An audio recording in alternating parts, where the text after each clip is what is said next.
Hello friends, the article which we are analyzing today is published on Hindu, July 21st. The title of the article is Big Reform on the Wrong Track. It is written by T. Stanley Babu, IPS Anand and V. Carmelas. They are former Indian Railway employees, senior Indian Railway officers. So this article is written in the context of recent move to privatize running of train.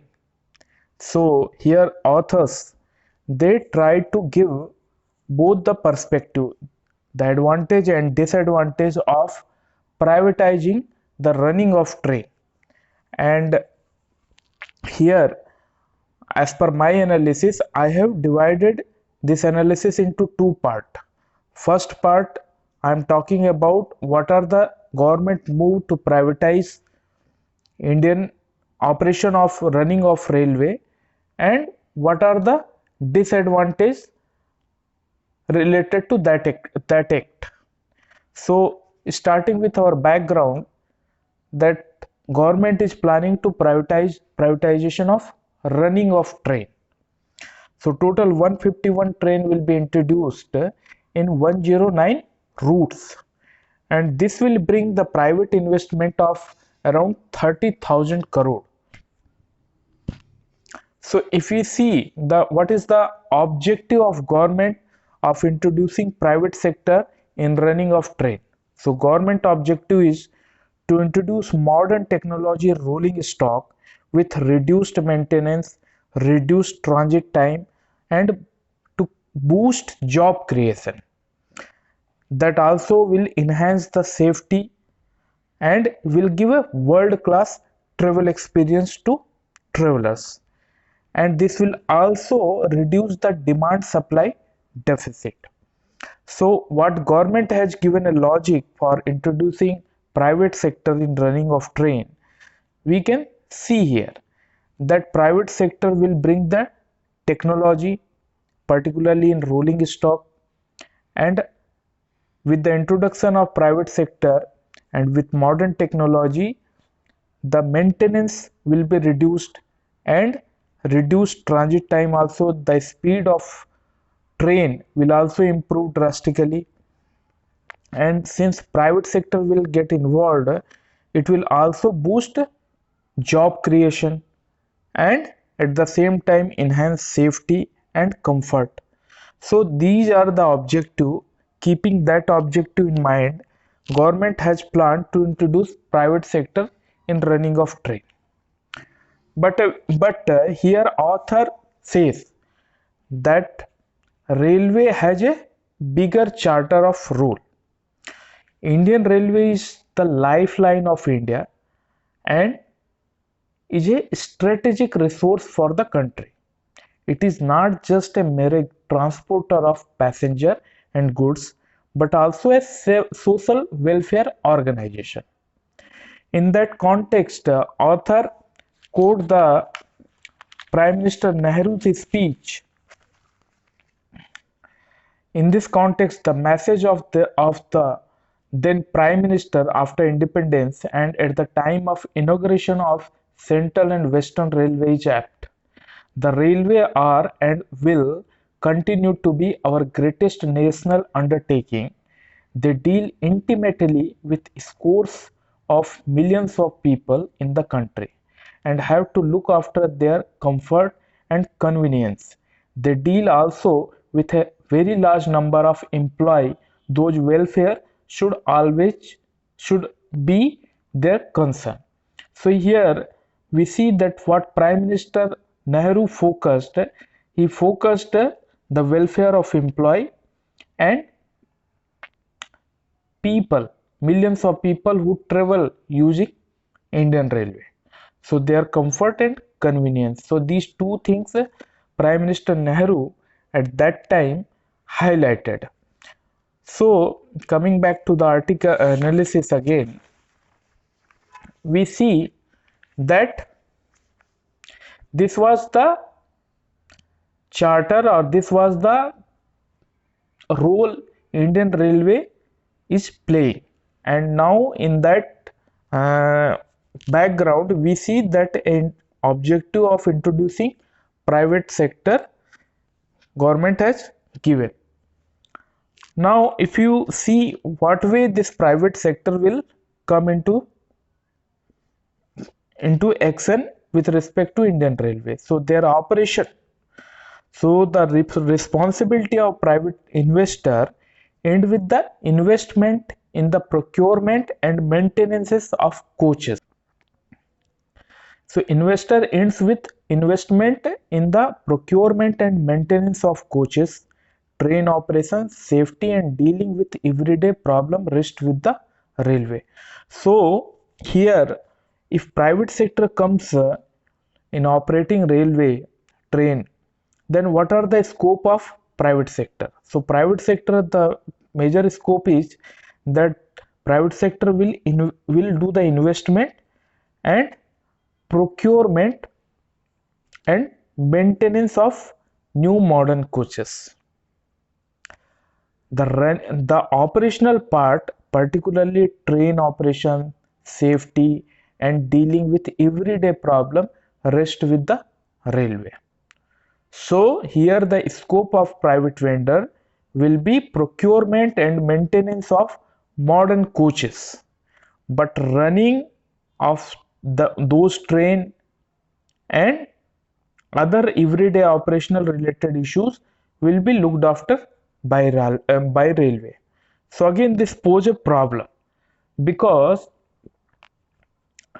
in case of any unfortunate event, how do we fix responsibility when the coaches are owned by investor but operated by railway and its staff? So suppose if any accident happens, then who will be responsible? Because there now court has to deal with two entity. One entity, a private entity, is owning the coaches. Another entity, a railway, which is doing the operation, means all railway track, their facility, infrastructure and staff is running the inventory of private sector. So who will be responsible in this scenario? So there is a ambiguity on this line. And coming to the maintenance, which is a very important part and where private sector has to involved in a big way, what for this, what maintenance, the proposal is that for maintenance existing depot and yard facility at different station will be made use of. That means the private entity will make use of existing facility of yards and depot for maintenance purpose, and in some facility where the required infrastructure is not there, if adequate facilities are not available, then concessionary, that private sector, has to invest for creating those facilities. So here we see that maintenance part, private sector will make use of existing facility, and if it is lacking in some places, then there they have to invest. So again this pose a problem, because this maintenance facility, there will be conflict in the way that who will get prioritized, because the existing inventory of Indian Railway has to be maintained, and again this private entity, their facility, their inventory will come for maintenance purpose. So to whom to give priority? This will result a kind of conflict in a daily way, because this maintenance activity is a routine daily activity. So again here there is not much clarity. Coming to the logic of introducing private sector, so the one logic is given that private sector will bring modern coaches in Indian Railway. But here author says that coaches in India are not of international standard, and our coach building facility units are capable of building modern coaches under TOT. So the existing government coach building facility can be used for building modern coaches if required TOT is given, technology transfer is given to them. So government can scale up or improve the existing coach making facility rather than going into private sector, because again it is like a reinventing the wheel. And again, third thing, the logic given that this will improve the speed of trains, and proposal is to improve the speed of train to 160 km per hour. But here author says that speed is something not just because of coaches. Speed will come when a total infrastructure related to track, signaling and other maintenance part is strengthened along with the modern coach. So it is not just by introducing coaches, but other related infrastructure will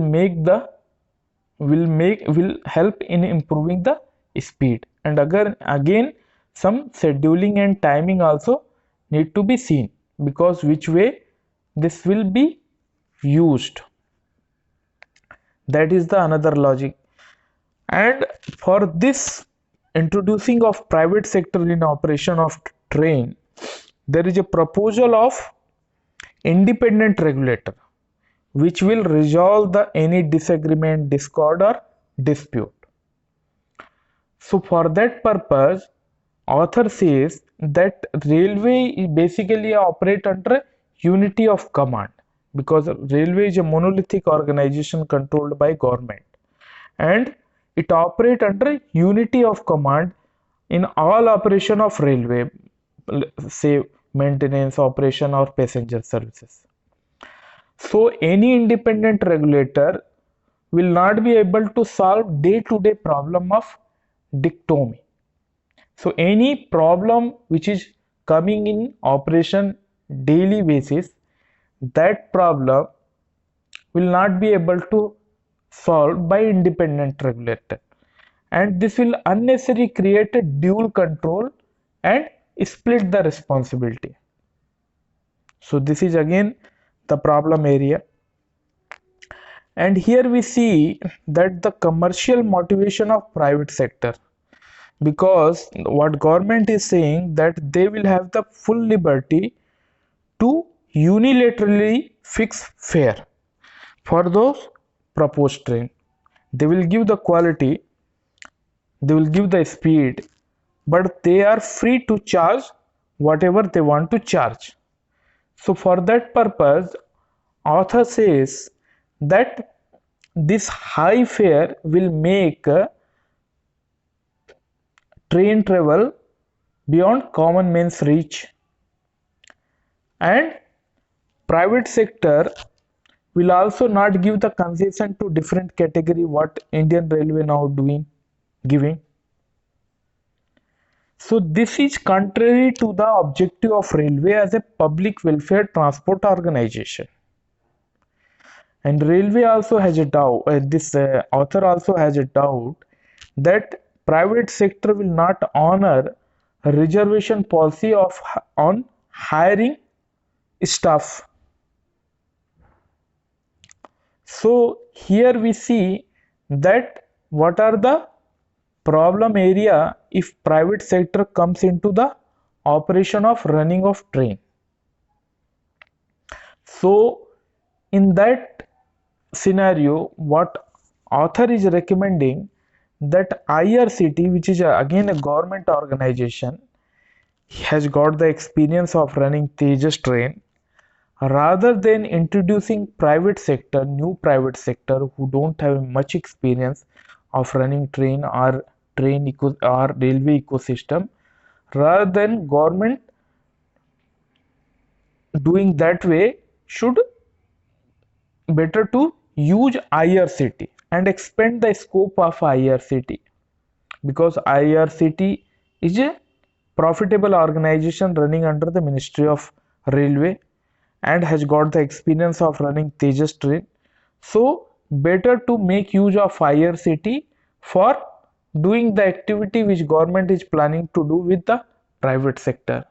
For that purpose, IRCT need to be strengthened and make it enabled so that it can fill the gap of the and meet the objective of government in introducing private sector in running of Indian train.